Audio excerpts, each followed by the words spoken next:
Hi, everyone. I'm Codie Sanchez. And I'm Ryan Snow. And we're part of the Unconventional Acquisitions team, where we teach you how to buy profitable small businesses with zero or no money down. Now, if I had heard that a few years ago, I might be confused by such a title because these days that doesn't seem like something that achievable for everyone out there. But from my days on Wall Street and working in private equity and venture capital, and Ryan's days in real estate, buying businesses and being an entrepreneur, we've realized this is the class no one teaches. So we hope to teach you how to actually achieve real wealth through ownership as opposed to employment. These are the secrets that nobody talks about. I want to talk to you today about 5 reasons you should consider buying a business today. I'm going to kick it off with one, and then I'm going to kick it over to Ryan, who's going to give you another one. But the first reason is this little law of something called supply and demand. Now, we all know about supply and demand in economics, but what you probably have never been taught is that when it comes to buying small businesses, there are over 2.5 million businesses for sale in the US. These are businesses sub $5 million in revenue. And these businesses have owners who are hungry for an exit. So hungry that, in fact, only 1 out of every 10 businesses will sell over any 12-month period. These are boomers ready to retire. These are people wishing that they had children to transition their businesses for, and they are looking for someone like you to continue their legacy. The opportunity is not one you'll ever hear about in the news, which is why I think we have an opportunity today that we probably won't see again in our lifetimes. Number 1 reason, supply and demand. Ryan, what's number 2? So the number 2 reason is passive income, right? So when we talk about passive income, there are lots of different ways to generate streams. You can generate it through book royalties. You can generate it through starting a business. You can generate it through real estate. And that's probably the primary function that people think of when we talk about passive income investing is real estate. I would say most of the people that I know that are millionaires have definitely hold real estate in some fashion, and real estate has been a part of the way that they've gotten to where they've gotten, right? And part of that is the opportunity that's been before us for the past 10 years. That supply and demand game was available in the real estate market. 2008, 2009, that drop in pricing through 2013 kind of opened up that opportunity for there to be a ton of supply, very little demand, and people were able to buy great assets at very low numbers and create cash flow. Well, that doesn't really exist anymore. Right now in the real estate market, we're seeing extremely low demand, extremely low supply, and extremely high demand. And so this is like a shift or a transition for somebody. So rather than buying real estate now in a holding market and trying to buy in a city and only cash flowing $100 or $200, if you're finding a really great deal, you're lucky if you could cash flow right now. With a business and the business opportunities that we're looking at, we're talking about being able to cash flow tens of thousands of dollars potentially, or more, hundreds of thousands in some cases, per month off a similar sized investment with very little of your own money down. And I think what people sometimes love about real estate is the ability to utilize other people's money in the purchase. And that opportunity exists in businesses as well. And I think people just don't know how to do it. And so that's the big opportunity, is replace and find a new mechanism for creating passive income in your life. Yeah, it's just a better way to income stack, right? I mean, we all talk about having horizontal income streams and having additional revenue streams since, these days, the third reason why you should be looking at investing in a business and buying one today as an owner is look around us. We have COVID-19, we have this global pandemic, we have, the social unrest, and we have a lot of people who are unemployed. 1 out of 3 Americans are unemployed or furloughed at this point. And so, Ryan and I started this because we were talking about the fact that we want to get Americans back to work. We happen to own a few businesses.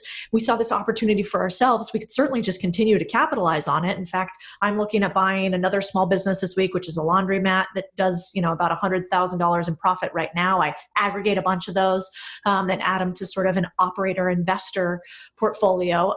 But the more interesting part for me is for all of you also to start getting employed again and actually get income streams that somebody can't take away from you. You get to pick yourself. So that's the third reason today, is that 1 out of 3 Americans are unemployed. We have 13% of the population unemployed, and we have people who want to retire and get out of their business in a way that we've never seen in our lifetime. And so today, I think there's a particular case for why now and why to take advantage of it over the next 12 to 24 months. Because last thing I will say is there's $4.7 trillion sitting on the sidelines in institutional capital. People are going to continue to start investing in smaller businesses that we're talking about, like sub $5 million in revenue. Right now, all the big boys in my land of venture capital and private equity, they don't play until you hit $20 million.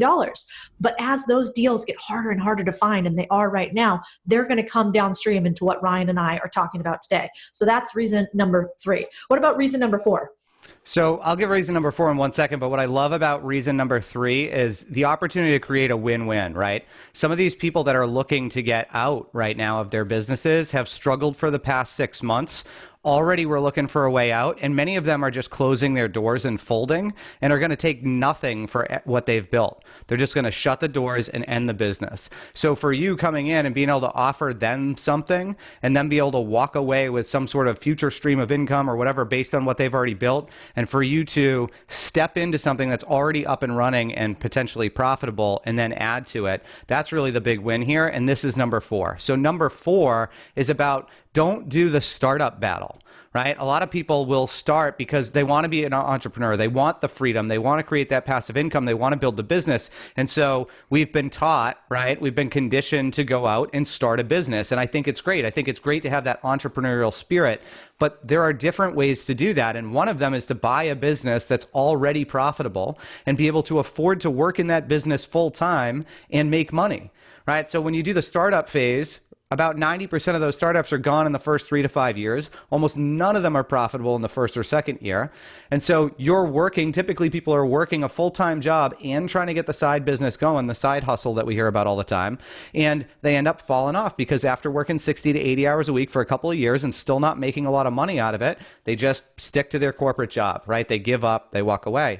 And so by being able to buy into a business where you're helping somebody get out of a business they were potentially just going to close down for nothing anyway, give them a future pacing income for the next 5, 10, 15 years, and you take that financing, subtract it from what the business was already sort of netting, then you add your new ideas and new hustle to it, and now you actually can create a full-time income still and pay for the business while building equity in something that you actually own and have the freedom of working for yourself, and then eventually hiring leverage so that you have full-time freedom and passive income. Number 4. So true. I mean, how much do you want to kick yourself about all the businesses you and I have started that we could have bought and then leveraged the income that was already there in order to add back to the business? I mean, you can just have so much more freedom if you have a couple $100,000 in profit to play with. You can try some of the entrepreneur pursuits that you want to. So number 5 is a little bit of that strategy. In private equity and venture capital, they talk about add-ons all the time, or they'll say things like it's an accretive deal. It's a value-added deal. So you have your main business. You know, we have somebody that's gone through our training thus far who has a real estate business. That real estate business that she does is she owns a couple of commercial strip malls.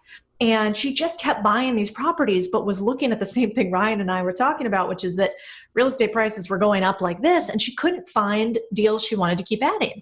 She listened to one of our presentations, and we talked about adding ancillary services to her business. So now she owns an HVAC company that services some of her businesses. She's looking at a lawn care company that may, service their businesses and others in the neighborhood.